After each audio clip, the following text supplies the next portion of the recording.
Bismillahirrahmanirrahim. Assalamualaikum warahmatullahi wabarakatuh.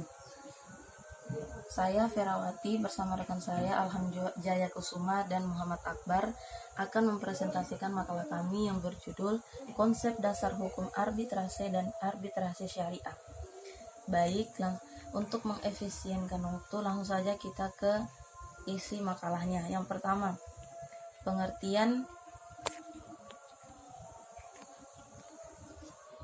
pengertian arbitrase syariah. Pelaku dan pengguna jasa perbankan syariah harus menjalankan kegiatannya berdasarkan syariah. Bila terjadi perselisihan pendapat baik dalam penafsiran maupun dalam pelaksanaan isi perjanjian, kedua belah pihak akan berusaha menyelesaikannya secara musyawarah. Meski demikian, masih ada kemungkinan perselisihan tidak dapat diselesaikan secara musyawarah. Kemungkinan seperti ini kian besar, terlebih dalam kehidupan dunia ekonomi syariah yang kian beragam. Istilah arbitrasi dalam hukum Islam dapat dipadankan dengan kata tahkim, yang berasal dari kata kerja hakama, yang berarti menjadikan seseorang sebagai penengah bagi suatu sengketa.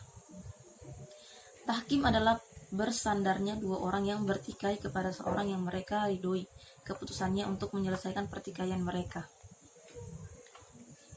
Sebagaimana penjelasan di atas, dapat dipahami bahwa arbitrase syariah sama dengan tahkim, yang artinya dua orang yang bersengketa mempercayakan kepada pihak ketiga yang mereka ridhoi untuk menyelesaikan perselisihan yang sedang terjadi di antara mereka. Selain itu, kedua orang yang bersengketa telah sepakat dan ikhlas menerima keputusan pihak ketiga. Istilah arbitrase berasal dari kata arbitrate,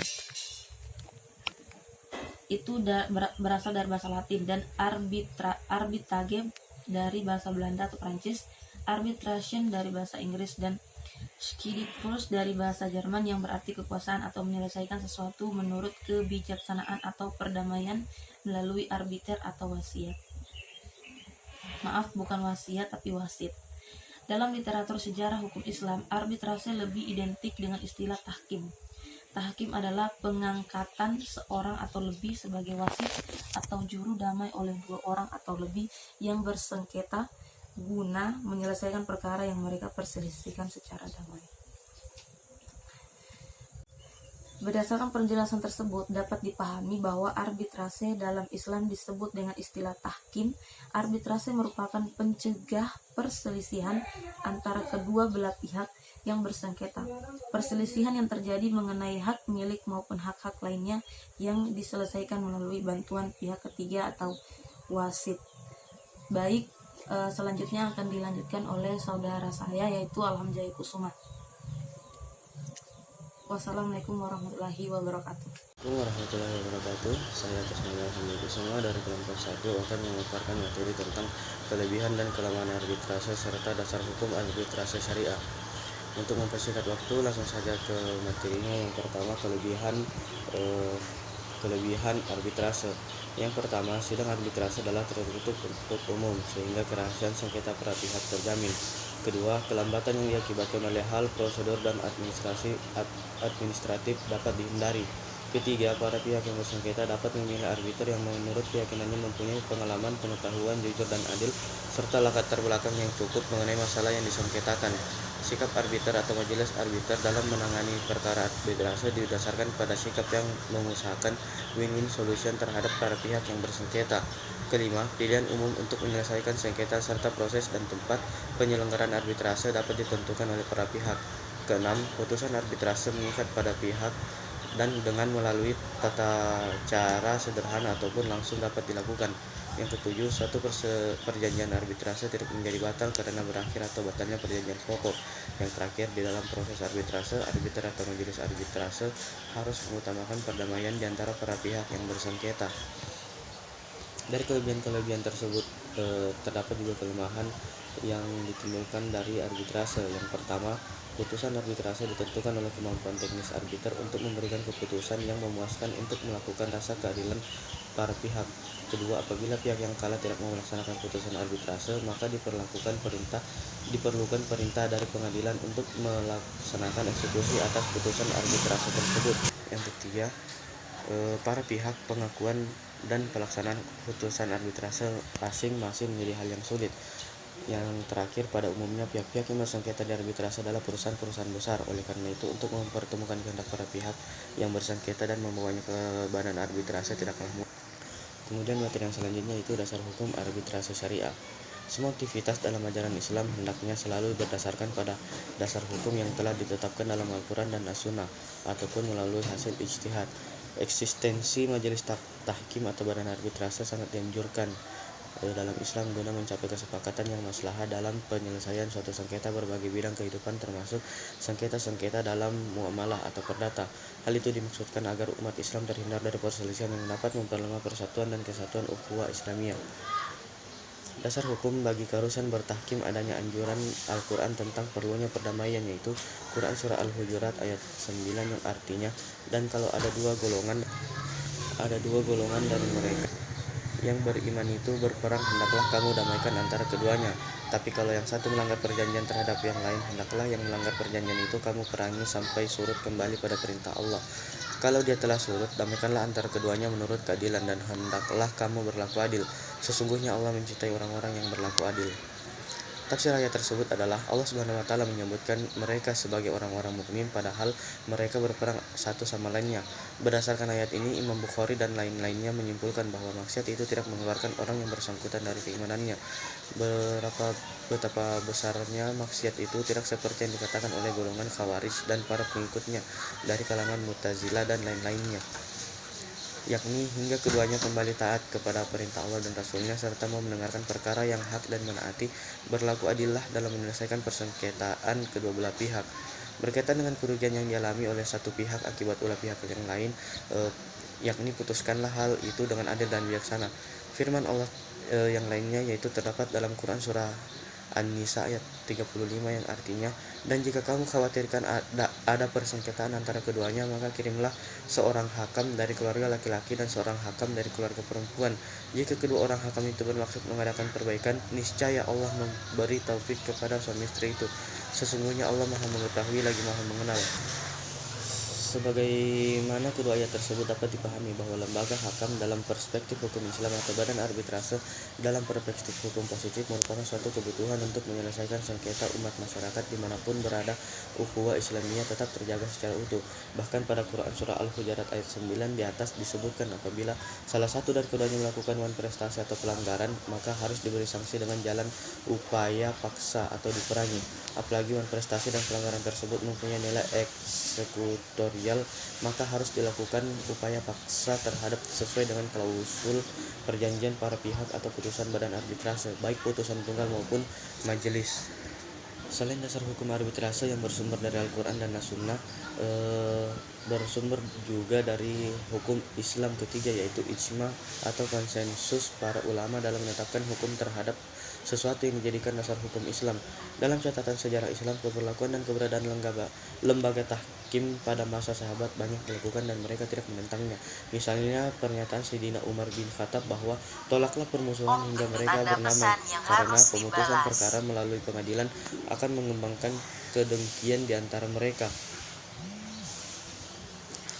Berpedoman pada undang-undang keberadaan arbitrase dalam Undang-Undang Nomor 48 Tahun 2009 tentang kekuasaan kehakiman terdapat di dalam penjelasan pasal 58, 59 ayat 1, 2, 3, pasal 60 ayat 1, 2, 3, dan pasal 61 yang menyebutkan bahwa ketentuan mengenai arbitrase dan penyelesaian sengketa di luar pengadilan sebagaimana dimaksud dalam pasal 58, pasal 59, dan pasal 60 diatur dalam Undang-Undang bab 12 penyelesaian sengketa di luar pengadilan. Pasal 58 upaya penyelesaian sengketa perdata dapat dilakukan di luar pengadilan negeri melalui arbitrase atau alternatif penyelesaian sengketa. Arbitrase Indonesia diatur dalam Undang-Undang Nomor 30 Tahun 1999 tentang arbitrase dan alternatif penyelesaian sengketa, dan dalam pasal 1 ayat 1 Undang-Undang Nomor 30 Tahun 1999 yang memberikan definisi mengenai arbitrase, yaitu cara penyelesaian suatu sengketa perdata di luar pengadilan umum yang didasarkan pada perjanjian arbitrase yang dibuat secara tertulis oleh para pihak yang bersangkutan. Pasal 1 dalam undang-undang ini dimaksud dengan pertama, Arbitrase adalah cara penyelesaian suatu sengketa perdata di luar peradilan umum yang didasarkan pada perjanjian arbitrase yang dibuat secara tertulis oleh para pihak yang bersengketa. Kedua, para pihak adalah subjek hukum, baik menurut hukum perdata maupun hukum publik. Yang ketiga, perjanjian arbitrase adalah suatu kesepakatan berupa klausul arbitrase yang tercantum dalam suatu perjanjian tertulis yang dibuat para pihak sebelum timbul sengketa, atau suatu perjanjian arbitrase tersendiri yang dibuat para pihak setelah timbul sengketa. Keempat, pengadilan negeri adalah pengadilan negeri yang daerahnya hukumnya meliputi tempat tinggal termohon. Kelima, pemohon adalah pihak yang mengajukan permohonan penyelesaian sengketa melalui arbitrase. Keenam, termohon adalah pihak lawan dari pemohon dalam penyelesaian sengketa melalui arbitrase. Yang terakhir, putusan arbitrase internasional adalah putusan yang dijatuhkan oleh suatu lembaga arbitrase atau arbiter perorangan di luar wilayah hukum Republik Indonesia, atau putusan suatu lembaga arbitrase atau arbiter perorangan yang menurut ketentuan hukum Republik Indonesia dianggap sebagai suatu putusan arbitrase internasional. Mungkin itu saja materi yang dapat saya sampaikan. Lebih dan kurang mohon dimaafkan. Wabillahi taufiq wal hidayah. Wassalamualaikum warahmatullahi wabarakatuh. Bismillahirrahmanirrahim. Assalamualaikum warahmatullahi wabarakatuh. Perkenalkan, nama saya Muhammad Akbar. Saya akan melanjutkan presentasi. Langsung saja untuk mempersingkat waktu. Dasar hukum akreditasi syariah.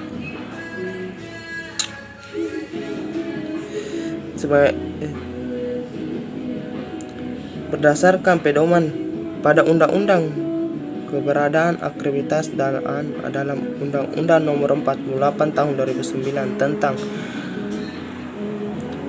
kekuasaan kehakiman terdapat dalam penjelasan pada pasal 58, 59 ayat 1, ayat 2, ayat 3, pasal 60 ayat 1, ayat 2, ayat 3, dan pasal 61 yang menyebutkan bahwa ketentuan mengenai batasan akreditas dalam menyelesaikan sengketa di luar peradilan sebagaimana dimaksud dalam pasal 58 dan 59 dan pasal 60 diatur dalam Undang-Undang Bab 12 menyelesaikan sengketa di luar peradilan. Pasal 58 upaya penyelesaian sengketa perdata dan dilakukan di luar peradilan negeri melalui akreditasi atau alternatif menyelesaikan sengketa. Pasal 59 1 ayat 1, akreditasi merupakan cara penyelesaian suatu sengketa perdata di luar peradilan yang didasarkan pada perjanjian akreditasi yang dibuat secara tertulis oleh para pihak yang bersengketa. Pasal 2, putusan akreditasi bersifat final dan mempunyai kekuatan hukum tetap mengaitkan para pihak.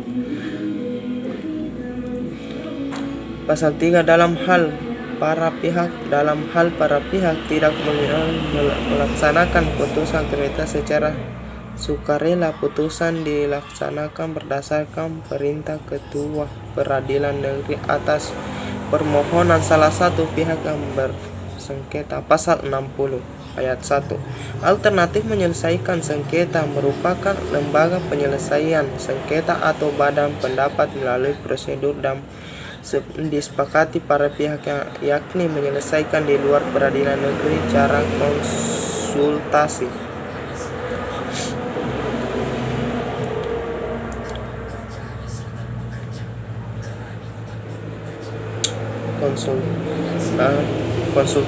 Cara konsultasi, negosiasi, dan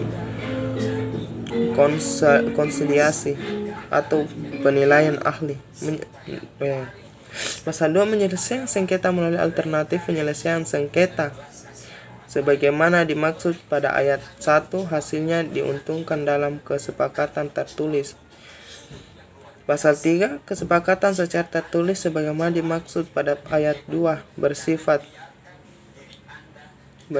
final dan mengikat para pihak untuk dilaksanakan dengan itikat baik. Pasal 61, ketentuan mengenai akreditasi dan menyelesaikan sengketa di luar peradilan bagaimana dimaksud dalam pasal 58, pasal 59 dan pasal 60 diatur dalam Undang-Undang Akreditasi Indonesia.